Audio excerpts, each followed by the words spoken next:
안녕하세요. 사연을 즐겨 듣는 60대 남성입니다. 저도 참 굴곡진 삶을 살았다고 생각했었는데 사연을 듣다 보니 저보다 더 기구한 삶을 살았던 분들이 계시더군요. 혼자서 인생의 무거운 짐을 짊어진다는 것이 얼마나 힘든 일인 줄 알기에 저도 모르게 그만 눈물을 흘리곤 했답니다. 저 또한 가장 중요한 순간 작은 선택 하나로 삶의 끝자락까지 밀려난 적이 있는데요. 거친 바늘길을 걸어오며 느낀 것은 순간의 작은 행동 하나가 인생을 통째로 바꿀 수도 있다는 거였네요. 저는 태어날 때부터 참 불행한 아이였습니다. 7남매 중 장남이긴 했지만 부모님께서는 저에게 어떠한 애정도 관심도 주지 않으셨거든요. 제 기억 속 어머니께서는 한 번도 저를 제대로 안아주지 않으셨는데요. 그 이유가 참 기가 막히더군요. 아버지께서 저의 이름 단자를 받으러 간 날 무당은 제가 평생 재수없는 아이라고 했기 때문이었습니다. 고작 그런 이유로 자신이 배 아파 낳은 아이를 냉대하다니 저는 이해할 수 없었고요. 부모님은 제가 공부를 못하는 것도 유난히 마른 것도 다 재수가 없기 때문이라고 말하셨죠. 하지만 제가 부모님께 이런 냉대를 받았다고 동생들을 미워하거나 학대한 것은 아니었어요. 동생들은 그래도 형이고 오빠라고 저를 살뜰히 챙겨주었거든요. 동생들은 아궁이에서 고구마를 구울 때면 어머니 몰래 저에게 고구마를 가져다 주고 소학교에서 빵을 받아올 때면 반을 나눠주었습니다. 못난 장남이었지만 저를 생각해주는 동생들 덕분에 저는 부모님의 모진 말들을 견딜 수 있었네요. 부모님께서는 제가 중학교를 졸업하던 날 고등학교 진학은 꿈도 꾸지 말라며 으름장을 놓으셨어요. 비싼 학비 축내지나 말고 과수원 일손이나 도우라고 했는데요. 그러면서 자신들이 죽거든 과수원을 열심히 꾸려 동생들의 학비와 결혼 자금을 대주라고 하셨죠. 그게 바로 재수없는 살을 풀 수 있는 유일한 방법이라면서요. 저는 부모님의 말씀을 아주 잘 따랐어요. 이렇다 할 재능도 없는 제 처지를 너무나 잘 알았으니까요. 동생들은 저를 걱정했지만 의외로 과수원의 일은 제 적성에 잘 맞았습니다. 한 곳에 앉아 집중을 해야 하는 공부와는 다르게 여기저기 돌아다니며 일을 할 수 있었거든요. 부모님의 일손을 도우며 항상 생각했죠. 동생들 대신 과수원 일을 즐거워하는 내가 과수원을 이어받아서 참 다행이구나 하면서요. 그 후 저는 하루도 빠지지 않고 부모님을 도와 과수원을 일궜습니다. 다행스럽게도 저희 과수원에서 자란 사과는 당도가 높아 찾는 사람이 많았고요. 덕분에 저는 동생들의 대학 등록금을 마련해 줄 수 있었습니다. 제가 35이 되던 해 부모님께서는 저에게 결혼할 것을 권하셨죠. 그때까지도 여자와 제대로 된 만남도 가져보지 않은 저였기에 부모님의 말씀은 당황스러울 뿐이었어요. 부모님은 걱정하지 말라며 저에게 한 여자를 소개시켜줬습니다. 그 여자는 저도 아는 사이였습니다. 저희 과수원의 일손이 부족할 때면 도와주었거든요. 부모님께서는 제가 어디 가서 번듯한 처녀를 만나 가정을 꾸리냐며 결혼을 재촉하셨습니다. 저는 부모님 말씀에 동의했어요. 여자분은 고아인 자신을 받아만 준다면 정말 감사할 거라고 말하더군요. 여자는 햇빛 밑에서 사과를 따서인지 얼굴빛이 검은 빛을 띠고 있었는데요. 저는 못난 제 처지를 이해해주고 살림을 합친다는 여자만 있다면 낯빛 같은 건 상관없다고 생각했습니다. 결혼한다는 것만으로도 감사한 일이니까요. 그렇게 저희는 부모님의 뜻에 따라 부부의 인연을 맺게 되었네요. 하지만 저희는 신혼생활을 즐길 여유가 없었습니다. 결혼하고 얼마 지나지 않아 부모님께서 돌아가셨거든요. 갑작스러운 부모님의 변고에 눈물조차 나오지 않았죠. 저보다는 아직 어린 동생들이 걱정이었고요. 저는 슬퍼하는 동생들을 위로한 후 장례를 마쳤습니다. 그 후로는 과수원을 이어받아 열심히 사과를 수확했어요. 아내는 상심한 저의 옆을 낮이고 밤이고 지키며 위로해 주었어요. 저는 아내의 위로에 큰 힘이 났고요.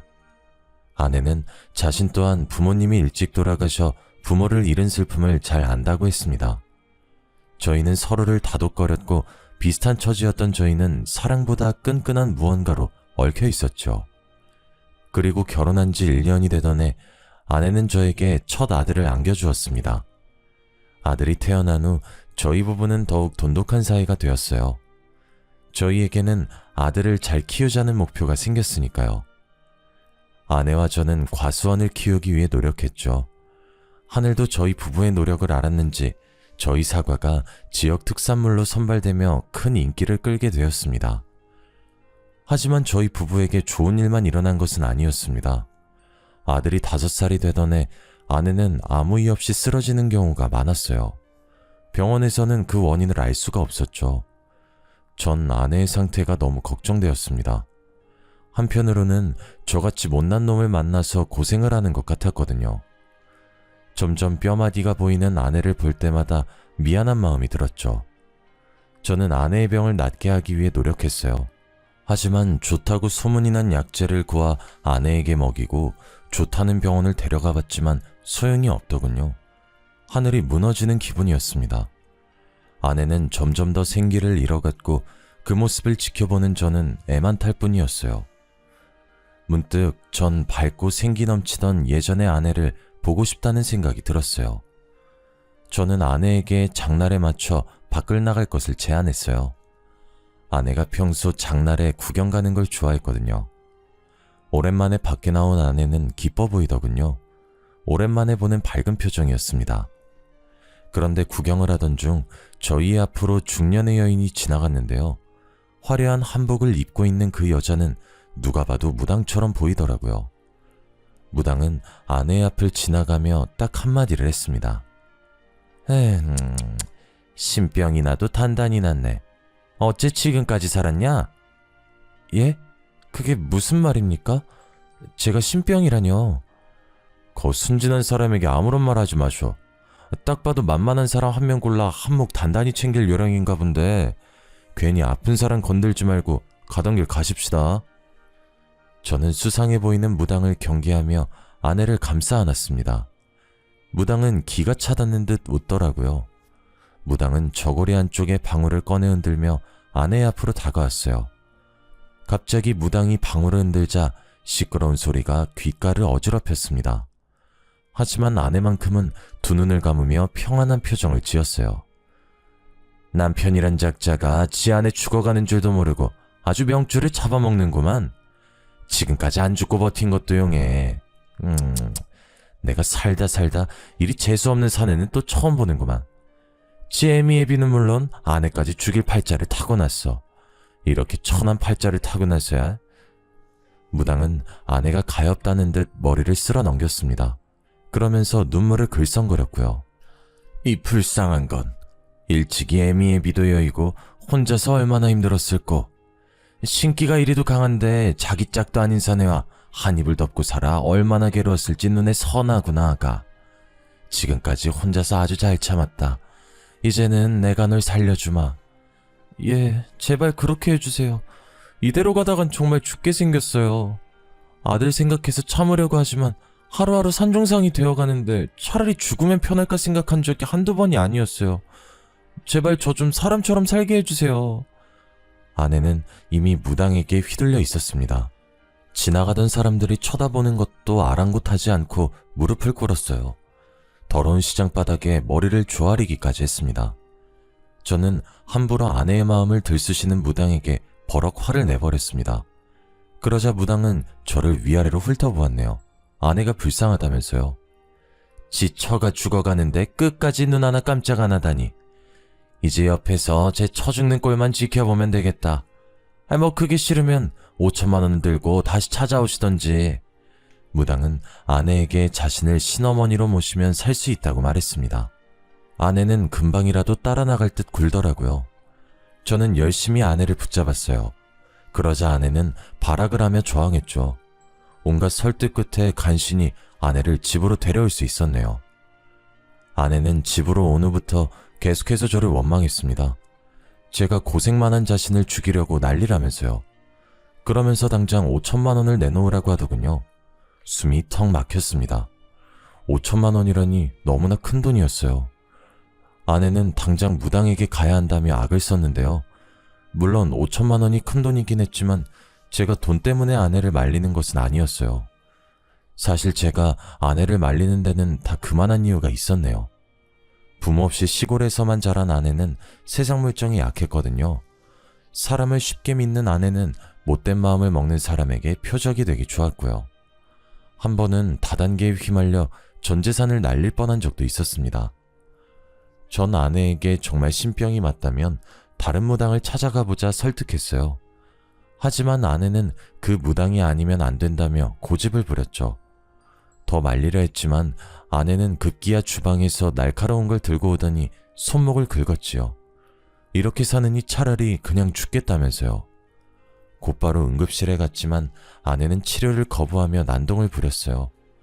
처음 있는 아내의 강한 반항에 속이 바싹바싹 타들어갔습니다. 이대로 가다간 아내가 정말 죽을 것 같았거든요. 저는 하는 수 없이 수소문 끝에 무당을 찾아내고 그 손에 5천만 원을 넘겨주었습니다. 그 후 아내는 무당을 신어머니로 모셨죠. 말이 좋아 신딸이지 허드렛 일을 하는 일꾼이나 다름이 없었어요. 아내는 여기저기 무당에게 불려다니며 구판을 정리하고 운전을 하며 종노릇을 했습니다. 아내가 무당을 찾아간 후 전 아내의 얼굴을 보는 날이 없었네요. 물론 어린 아들도 마찬가지였어요. 아내는 항상 녹초가 되어 집에 왔기에 전 과수원의 일을 혼자 할 수밖에 없었고요. 하지만 2명 하던 일을 혼자 하려니 힘이 붙였습니다. 그렇다고 힘들어하는 아내를 시킬 순 없었죠. 저는 어쩔 수 없이 허리띠를 줄라매고 일할 사람을 구하기 시작했습니다. 다행히 마을 사람들의 도움으로 빠르게 일손을 구할 수 있었어요. 같이 일하게 된 아주머니들은 다들 착하고 손도 빠르셨는데요. 그 덕에 수월하게 일할 수 있었죠. 제 사정을 딱하게 생각하신 아주머니들은 손수 반찬도 가져다 주시며 정말 감사한 은혜를 베풀어 주셨거든요. 저는 감사한 마음에 품삯을 좀 더 챙겨드리기도 했습니다. 하지만 저의 근심이 다 사라진 것은 아니었어요. 아직 어린 아들이 집에 혼자 있었으니까요. 언제나 아들을 챙기던 아내는 무당과 가깝게 지낸 후부터 아들에게 냉랭하게 대했거든요. 전 그 모습을 볼 때마다 마음이 아팠습니다. 어린 아들이 혹 갑자기 변한 어머니로 인해 마음에 큰 상처를 받진 않을까 걱정도 되었고요. 저는 결국 회사를 그만둔 둘째 여동생에게 사정을 말했습니다. 여동생은 한동안 자신이 아들을 봐주겠다며 흔쾌히 말을 하더군요. 그 후 여동생은 서울에서 내려와 아들을 보살펴 주었네요. 여동생은 어릴 적 동생들과 쓰던 방을 사용하며 집안일을 거들어 주었어요. 물때가 낀 화장실을 청소해 주었고 벌레 먹은 쌀을 씻어 밥을 지어 주었죠. 아들과 저는 여동생이 지어진 따뜻한 밥과 깨끗이 손질된 옷을 입으며 사람답게 생활할 수 있었습니다. 못난 오라비를 도와주겠다는 여동생이 참 고마웠죠. 단 한 사람만 빼면 말이에요. 아내는 여동생이 집에 온 이후로 대놓고 싫은 티를 냈었거든요. 언제 자기 집에서 나갈 거냐고 말하면서요. 한날은 빨래를 개고 있는 여동생의 앞에서 방울을 흔들며 무당흉내를 내었습니다. 아가씨, 보아하니 부모 복도 없고 남편 복도 없는 것이 썩 좋은 인생은 아니네요. 뭐 하나 제대로 나가는 게 없어, 아가씨는요. 평생 뼈 빠지게 일해도 자기 먹을 만큼의 복도 없는 사람이에요. 아가씨, 지금 회사에서 잘린 거죠? 그게 다 왜 그런지 아세요? 다 아가씨 복이 간장종지만 하기 때문이에요. 복을 담을래도 그릇이 적으니 계속 넘쳐서 가지고 살 수가 없는 거죠. 그러니까 괜히 좋은 직장 갔느니 좋은 남자를 만나느니 그런 헛소리 집어치우고 혼자서 평생 일만 하면서 사세요. 새언니, 그게 시집도 안 간 시누이한테 할 말이에요? 만약 제가 정말 그런 운명이라고 해도 새언니는 저한테 그렇게 말씀하시면 안 되죠. 무당한테 정신 팔려 집안 살림이고 과수원이고 돌보지도 않고 오빠랑 원준이가 안타까워서 일부러 시골에 내려온 게 누군데요. 새언니가 이런 사람인 줄 알았으면 오빠랑 결혼한다고 했을 때 무슨 소리 써서라도 막았을 텐데. 새언니랑 같이 사는 우리 오빠가 불쌍하네요. 어머, 아가씨, 팔이 안으로 굽어도 말은 똑바로 해야죠. 이 사람이 저를 만나서 고생한 게 아니라 제가 이 사람을 만나서 고생한 거라고요. 복도 치질이 없고 아내 귀한 줄도 모르는 남자 만나서 인생이 망한 거는 저라고요. 아가씨 오빠야말로 저한테 너무하죠? 제가 아픈 것도 다 이 사람 때문이란 말이에요. 아내는 격분하며 여동생에게 삿대질을 했습니다. 저는 아내가 정말 너무한다는 생각이 들었고 열심히 아내를 말렸습니다. 여보, 그만해. 그동안 정민이가 원준이한테 얼마나 잘했는데 그것도 잊어버린 거야? 나는 어떻고 신딸 노릇한다고 집안도 팽개치고 나간 당신 대신 집안 보살펴준 게 누군데? 적어도 정민이한테 고마운 마음 있으면 말조심은 알아서 해야 하는 거 아니냐고. 그 밥에 그 나물이라더니 아주 지 동생이라고 싸고 도는 거라고는. 돈 내고 뭘 사주 그냥 봐준 건데 그걸 고깝게 들어서 아내한테 소리 지르는 꼴이라니. 내가 말 좀 아낀다고 정해준 운명이 어디 쉽게 바뀌는 줄 알아? 진작에 신엄마 말을 들었어야 되는데 뭐가 좋다고 이런 집구석에 붙어서 살아왔었는지 과거로 돌아갈 수 있었으면 좋겠어. 당신 같은 인간이랑 안 엮이게. 과수원 물려준다는 당신 부모 말에 홀랑 넘어가 시집간 내가 한심한 년이지. 쥐뿔도 없으면서 동생들만 줄줄이 굴비마냥 달고 있는 줄 누가 알았겠냐고. 그나마 원준이 때문에 버티고 살았는데 이제 그럴 필요도 없겠어. 애비 사주가 그 모양인데 자식이라고 벌 수 있겠냐고. 평생 칼자루 잡고 휘두르는 아들 뭐가 이쁘다고 그동안 끼고 돌았는지. 어머, 오빠 세연이 말하는 거 들었어? 진짜 미쳤나봐. 저게 사람이야? 세연이 진짜 사람 탈을 쓰고 어쩜 그런 막말을 할 수가 있어요? 짐승도 키워준 은혜는 안다고 하는데 솔직히 세연이가 우리 오빠랑 결혼 안 했으면 지금 이만큼이라도 살 수 있었을 것 같아요? 아마 지금도 단칸방 월세나 내면서 하루 벌어 하루 먹고 살았겠죠. 누구 운명 운운하기 전에 자기 인생부터 좀 돌아보라고요. 아내와 여동생의 싸움은 몸싸움으로 번져나갔습니다. 저는 두 사람의 싸움을 말렸는데 화가 잔뜩 난 여동생이 당장 이혼하라며 난리를 피우더군요. 아내는 오히려 자신이 먼저 나갈 거라며 옷장을 열어 옷가지를 꺼내기 시작했어요. 방 안에 있던 어린 아들은 그 광경을 목격한 후 펑펑 눈물을 흘렸습니다. 전 어린 아들을 보며 아내에게 무릎을 꿇었네요. 어린 아들에게는 엄마가 필요하니까요. 여동생은 경악하며 지금이라도 이혼하라며 난리였지만 저는 끝까지 앉아 아내에게 싹싹 빌었습니다. 그러자 아내는 재수없는 여동생을 내보내면 생각해보겠다고 하더군요. 저는 어쩔 수 없이 여동생에게 미안하다 사과하며 다시 서울로 올라가라고 말했어요. 그러자 여동생은 저더러 바보라고 말하면서 정신 나간 여자가 뭐가 좋다고 감싸냐고 했네요. 저는 그런 여동생에게 미안하다고 말하면서 돈 봉투를 내밀었죠. 그동안 고마웠다면서요. 그 후 저는 전보다 훨씬 바빠졌습니다. 여동생이 도와주던 집안일을 제가 도맡아 했거든요. 안에서는 집안일, 바깥에서는 과수원 일을 하니 몸이 나만하질 않았어요. 베개에 머리만 대면 자는 수준이었으니까요. 하지만 그럴 때마다 힘이 된 것은 아들의 미소였습니다. 아들은 유치원에 갔다 올 때면 퇴근한 저를 앉혀놓고 자신이 배운 한글을 읽어내렸거든요. 아들은 저와 다르게 참 총명한 아이였죠. 유치원에서 배운 것만으로도 한글을 깨우치고 숫자놀이를 했으니까요. 저는 아들을 보며 공부머리가 저를 닮지 않아 참 다행이라고 생각했습니다. 아내는 아들이 칼이나 휘두를 천한팔자라고 했지만 전 상관없었어요. 저와 다르게 똑똑한 머리를 가진 아들은 무슨 일이든 잘할 거라고 장담할 수 있었으니까요. 저는 아들이 무슨 결정을 내리건 행복하게만 살 수 있다면 상관없다고 생각했네요. 한편 아내는 무당을 따라다니며 딴 사람이 되어갔어요. 신혼 초에 보이던 수수한 모습은 온데간데 없어져 버렸고요.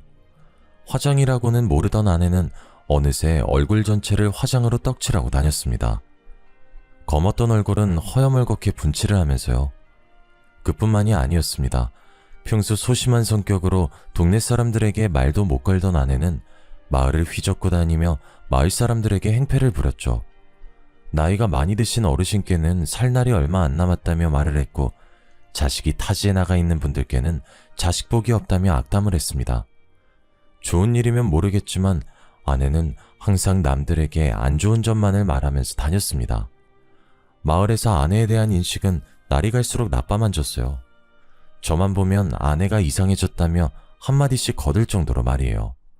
고심 끝에 저는 아내에게 조심스럽게 이야기를 꺼냈습니다. 당신 신엄마 따라다니면서 배우는 건 좋지만 마을 사람들한테는 그냥 아무 말 하지 마. 생각해봐. 세상에 자기 빨리 죽고 복 없다는 걸 듣고 싶어하는 사람이 어디 있겠어? 만약 보인다면 그저 그러려니 하면서 넘어가. 우리 앞으로도 계속 이 마을에서 살 텐데 마을 사람들이랑 잘못 얽혀서 좋을 게 없잖아. 안 그래? 당신 설마 내가 사기라도 친다는 거야? 그렇게 보이고 그렇게 입 밖으로 튀어나오는 걸 나더러 어쩌라고. 그리고 자기들 팔자 안 좋은 게 내 탓이야? 지들이 그렇게 타고난 걸 가지고 뭐 어쩌라고. 나보고 억지로 거짓말이라도 하면서 노인네들 비위라도 맞추는 거야 뭐야? 내가 이러려고 신엄마 밑에서 신딸 노릇하면서 고생하는 줄 알아? 그런 말이 아니잖아. 원준이 생각해서라도 조금만 참을 수 없겠어? 내가 당신한테 많은 걸 바라는 게 아니잖아. 무당한테 가서 신딸 노릇을 해도 좋고 집안 살림을 안 해도 좋아. 그냥 제발 예전처럼, 아니 예전에 반만큼이라도 언행을 조심해줘. 내가 왜 예전처럼 행동해야 되는데? 전처럼 살 바엔 그냥 혀 깨물고 죽는 게 나아. 당신한텐 아무 말도 못하고 그저 시키는 대로만 행동했던 예전의 내가 좋겠지만 난 아니야. 당신이 팔자만 좋았어봐 내가 이렇게까지 됐나. 이제야 확신이 섰어. 내가 있을 곳은 여기가 아니야. 저는 아내의 말에 깜짝 놀랐습니다. 아내는 곧 떠날 사람처럼 마음을 정리한 것 같았거든요. 저는 당황하면서 그게 무슨 말이냐고 물었어요. 그러자 아내는 되려 저를 손가락질하며 이렇게 말하더군요. 더 이상은 말년에 쪽박차게 생긴 당신이랑 같이 못 살겠다고. 조금이라도 젊을 때 떠나는 게 맞아. 당신이랑 같이 있으면 늙음하게 쪽박찬 당신 옆에서 비닐 천막보다도 못한 집에서 개고생할 테니까. 난 그러기 싫어. 어려서 부모 잃고 한평생 고생만 하다 살았어. 그런데 늙어서까지 당신 옆에서 눈 감을 때까지 고생만 하라고? 그렇게는 못 살지. 아니, 안 살 거야. 저에게 소리친 아내는 곧장 집을 나갔습니다. 당황한 저는 아내의 뒤를 따라갔어요. 곧바로 아내의 뒤를 밟았지만 날이 어두워서인지 아내의 행적을 찾을 수가 없었어요. 저는 그런 아내가 걱정돼 계속해서 마을을 돌아다니면서 아내를 찾았죠. 하지만 땀방울이 등을 적시고 종아리가 터질 것처럼 아파왔지만 아내는 찾을 수 없었습니다. 아내에게 바로 전화를 하려 했지만 주머니를 뒤져보니 핸드폰이 없더라고요. 빠르게 집으로 달려가 아내에게 전화를 걸었습니다. 전화를 20통 넘게 걸고 문자를 수백 통이 넘게 보냈지만 아내에게는 아무런 소식도 없었어요. 제 걱정스러운 마음은 이루 말할 수가 없을 정도였죠. 아내의 빈자리를 눈치채서인지 아들 또한 아내를 찾기 시작하더군요. 그날 전 뜬 눈으로 밤을 지새우며 아내를 기다렸습니다.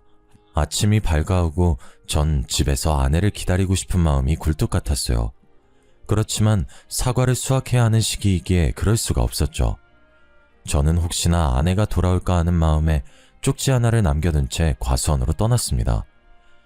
하지만 집으로 돌아와 보니 저를 반기는 것은 빈 통장과 어지럽혀진 집뿐이었습니다. 아내는 피같이 모은 전 재산을 가지고 혼자서 도망친 것이었어요. 아내가 무당을 만난 후 이상해졌지만 그럼에도 아내를 믿어줬는데 그래서인지 아내에 대한 배신감은 너무나 컸습니다. 멀쩡한 살이 찢어지는 것처럼 정말 처절한 기분이었어요. 심지어 쪽잠을 청할 때 아내는 제 꿈까지 불쑥불쑥 튀어나와 재산을 가로채며 도망갔죠. 도망가는 아내를 잡으려고 했지만 소용없었습니다. 발바닥이 바닥에 붙은 듯 움직이지 않았거든요. 그렇게 아내를 잃은 저는 한동안 망연자실한 시간을 보냈네요.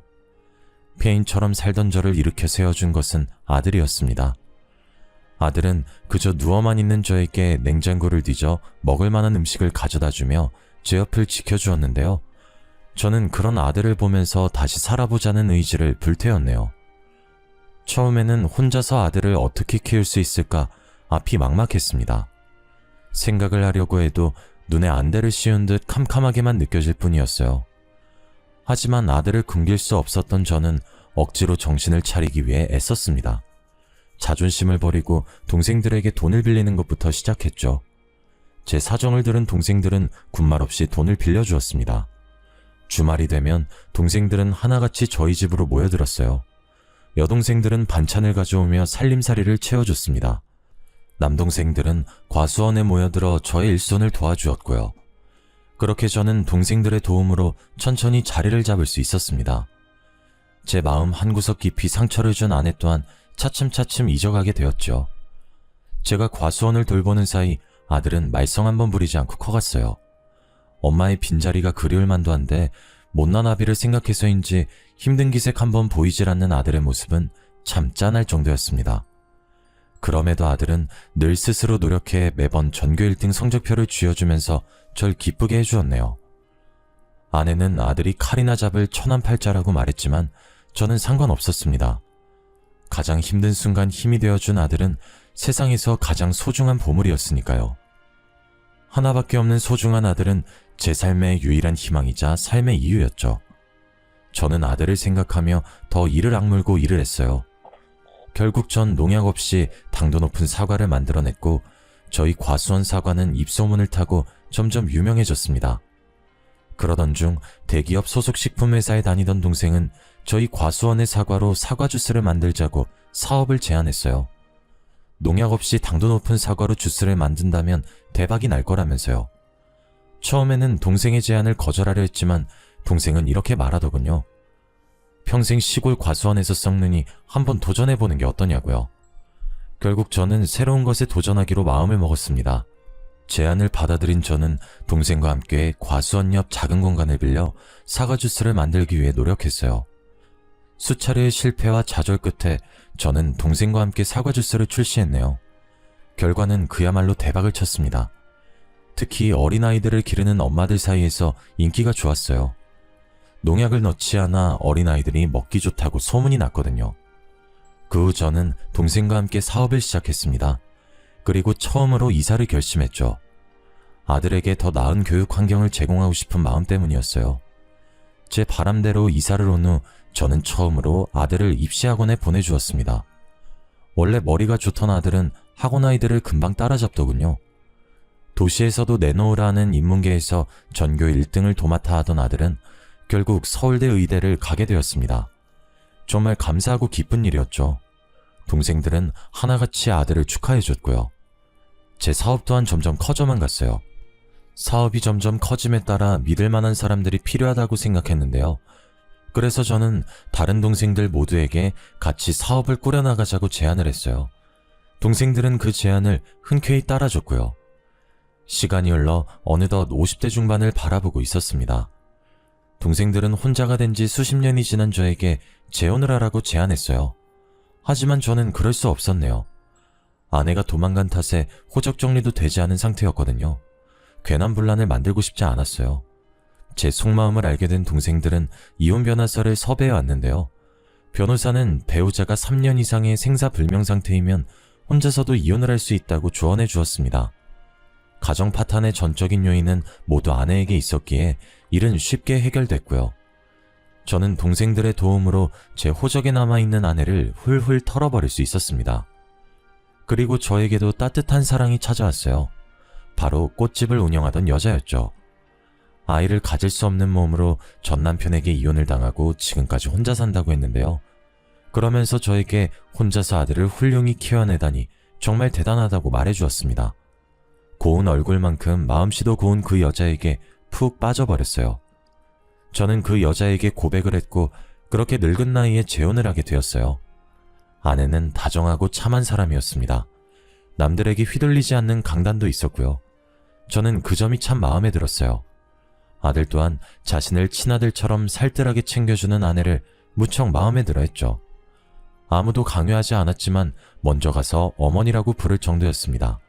아내는 베개 밑에 머리를 들 때면 자신이 이렇게 행복해도 되는 것이냐며 눈물을 짓고 했는데요. 저는 그 모습이 너무도 가엾고 어여뻐 항상 등을 토닥여 주었어요. 제일 가까운 배우자에게 받은 상처가 얼마나 큰지 그 누구보다도 잘 알거든요. 시간이 흘러 저희는 어느덧 결혼 4년차 부부가 되었습니다. 아들 또한 옛과 인연을 걸치고 본가로 넘어갔고요. 아내의 생일날 저희는 모처럼의 외식을 하기 위해 백화점으로 나갔어요. 오랜만에 가족들과 함께 쇼핑을 하고 맛있는 음식을 먹으니 문득 내가 이 아내를 만나지 않았다면 이런 즐거움을 알았을까 라는 생각이 들었습니다. 쑥스러워 아내에게 말은 못했지만 말이에요.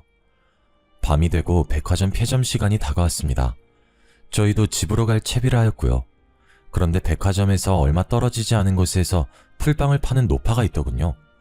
늦은 시간까지 풀빵 장사를 하다니 전 의아했는데요. 아내는 마침 간식이 먹고 싶었는데 잘 됐다며 한 봉지 사가자고 했죠. 이럴 때 아니면 언제 먹느냐면서요. 날씨가 더웠기에 저는 차 안에 에어컨을 틀어두고 아들과 둘이 풀빵을 사기 위해 나왔습니다. 가까이 다가가니 노파는 딱 봐도 산전수전을 다 겪은 모양이었어요. 고개를 숙이고 있는 노파의 머리는 허옇게 새어 듬성듬성하게 두피가 보이고 있었습니다.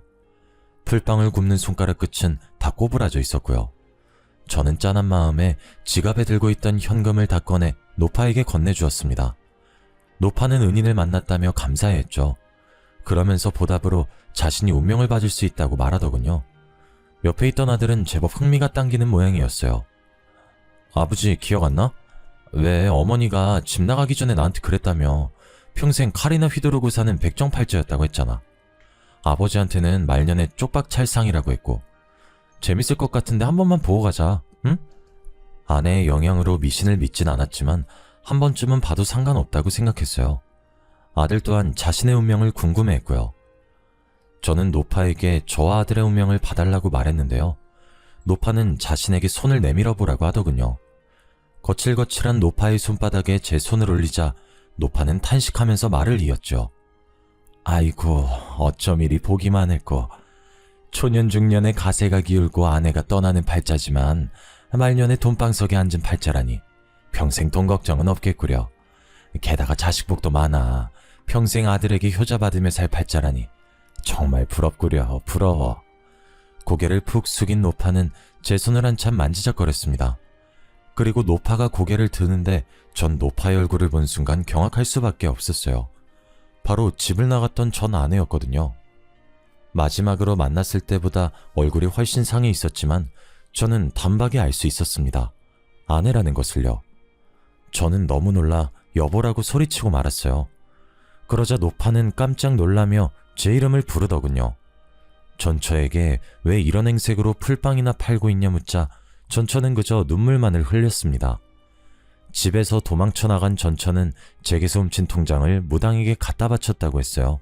신내림을 내려줄 날만을 기다리면서요. 하지만 무당은 얼마 후 전 아내가 준 돈을 가지고 도망을 가버렸다고 하더군요.